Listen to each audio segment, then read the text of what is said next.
Mais qu'est-ce que quoi? Encore une nouvelle séquence? Non. Mais quelle dinguerie, comme disent les vieux jeunes. C'est notre séquence, l'invité local. Elle est journaliste également pour un média que l'on surnomme le Mediapart breton. C'est Julie Lalouette-Geffroy qui est avec nous. Bonsoir. Salut Julie. Salut. Et merci d'être là.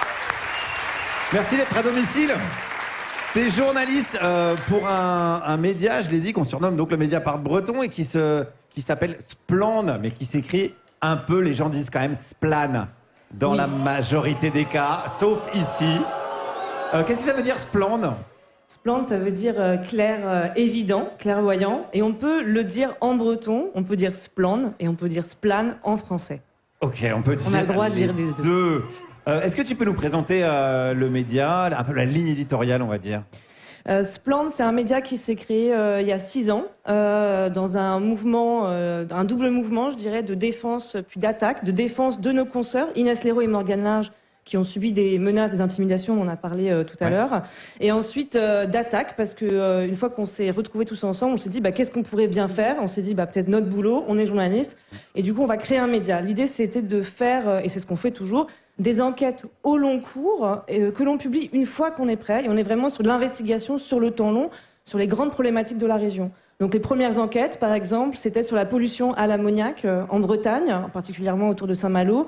On a fait des enquêtes sur la méthanisation, sur l'accès aux terres agricoles, par exemple, mais aussi récemment sur la destruction de l'hôpital public en Bretagne, ce qui va encore probablement arriver cet été avec les régulations dans les urgences, sur les lycées agricoles et encore récemment une enquête sur la pêche. Donc c'est uniquement des thématiques locales? Locale, oui, sur la Vous partez Bretagne. sur la Bretagne. Oui. Nicolas participe, il est journaliste. Nicolas Legendre, notre invité, ouais. Oui, Nicolas Legendre fait partie de ce plan aussi.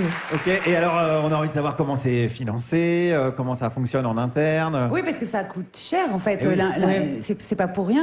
L'investigation, ça coûte cher, c'est du temps. Tout à fait. Et en fait, on finance nos enquêtes grâce à vous. C'est les citoyens, donateurs, donatrices qui nous donnent de l'argent pour financer nos enquêtes. Là, les dons, c'est 80% de notre budget pour faire Ok. ça. Ouais, Donc, ouais. vraiment, c'est vraiment notre source de financement majoritaire. Et avec ça, on finance des enquêtes au long cours qui ont lieu sur environ 6 mois à chaque fois, ce qui est un temps qui n'existe pas dans la presse habituelle. C'est la condition pour rester libre, j'imagine?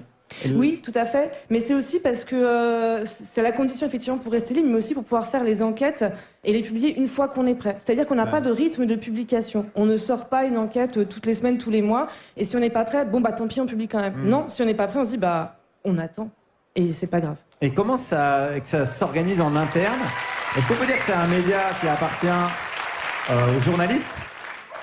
Comment vous choisissez les sujets? Est-ce qu'il y a des conférences de rédaction? Est-ce qu'il fonctionne quand même comme un média un peu traditionnel, on va dire? Oui, dans le sens où effectivement il y a des conférences de rédaction, il y a des journalistes et on décide des sujets en fait tous ensemble. À l'intérieur de ce plan, donc il y a l'Assemblée générale qui regroupe du coup tous les membres. Dedans, il y a un conseil d'administration, il y a un comité éditorial et c'est là que ça se passe. Donc là, on reçoit des propositions de sujets.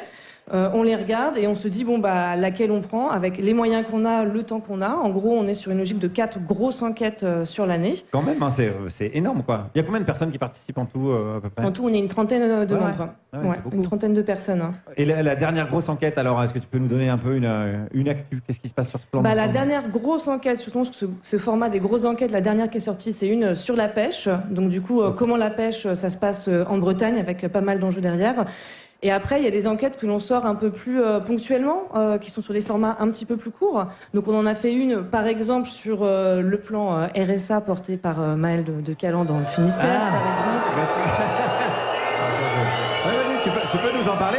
Parce qu'il y a ici, tout le monde connaît visiblement, mais on est écouté un peu partout. Tu peux nous dire de quoi il s'agissait? De quoi il s'agit d'ailleurs? En fait, c'est un plan, du coup, une expérimentation en fait du RSA. Le but étant de ramener les gens vers l'emploi. Et donc le but c'était de faire un petit peu le bilan de comment ça se passe et comment les contrôles sont effectués au niveau des bénéficiaires du RSA. C'était une enquête qui a été menée par 2 de nos journalistes. Ça a été assez compliqué, ça a été un sujet de tension, parce que par exemple en décembre à Quimper, il y a eu une grande réunion pour présenter le bilan du plan RSA. Nos journalistes se sont fait refuser l'entrée et ont été rudoyés. Donc voilà, c'est assez compliqué de pouvoir couvrir le sujet et d'avoir un bilan sur quel est le bilan de cette politique RSA complète. Et toi-même, tu fais des enquêtes aussi? Tu as fait une enquête sur le foncier, justement, pour revenir à l'agriculture. Oui, sur tout les à achats, fait. sur les... Pour Splend, j'ai fait 2 grosses enquêtes, Ouais. une sur la méthanisation et une autre ensuite sur l'accès aux terres agricoles. Donc comment est-ce qu'on fait pour pouvoir acheter, louer une terre et l'exploiter, et qui possède les terres? Ok. Et s'il y a des gens qui nous écoutent et qui ont des infos, ils peuvent vous contacter. Il y a un site internet, bien sûr. Tout à fait. Sécurisé pour les lanceurs d'alerte. Oui, Et tout oui, à c'est fait. ça, ouais. En fait, le site, c'est splend.org. Et oui, bien sûr, tout le monde, enfin, vous tous, vous êtes des sources potentielles. Donc oui, bien sûr, si vous avez des informations, venez nous en parler, que ce soit ici au stand, mais aussi évidemment en nous contactant par le site internet. Et après, évidemment, comme toutes les sources, on discutera ensemble sur les questions de sécurité de nos sources. La protection des sources, c'est un sujet qui est hyper important. On a parlé des menaces, des intimidations sur les journalistes, mais la pression, elle est d'abord sur les sources. C'est d'abord là que ça se passe. C'est particulièrement dans le monde agricole ou c'est un peu partout?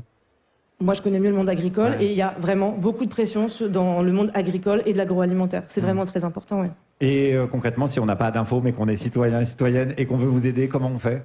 Eh ben, vous nous donnez de l'argent. Mais d'argent pour quoi faire? Par Ouais. exemple, là, on va lancer, là, dans quelques jours, une grande campagne de financement pour financer une série d'enquêtes sur la question des pesticides et leurs conséquences sanitaires. Le cancer, c'est la première cause de mortalité chez les hommes, deuxième chez les femmes.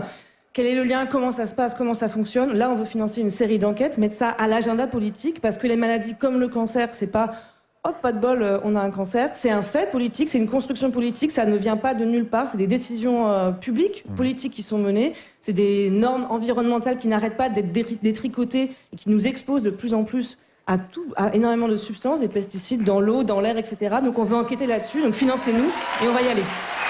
Merci beaucoup, Julie. Julie Lalouette, Geoffroy, merci beaucoup. Et merci à toute l'équipe de Splend pour ce travail formidable et courageux. Abonnez-vous, comme dirait l'autre.